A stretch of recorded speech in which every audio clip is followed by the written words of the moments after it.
ولكن ما معنى أن يكون الله المؤمن؟ هل فكرت كيف يكون شعورك لو كنت مطمئناً، لا خوف في قلبك ولا قلق على مستقبلك، لأنك تعلم يقيناً أن كل شيء تحت رعاية من لا يخذل أحداً؟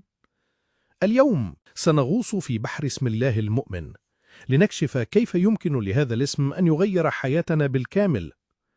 تخيل معي مؤمناً يعيش في قلب المدينة، تتطير حوله الأخبار السيئة ويتساءل عن غد مجهول، لكنه يملك سراً صغيراً، سر الاطمئنان، يقينه بأن الله المؤمن لا يخلف وعده، وأن كل حدث في حياته تحت مراقبته وحكمته.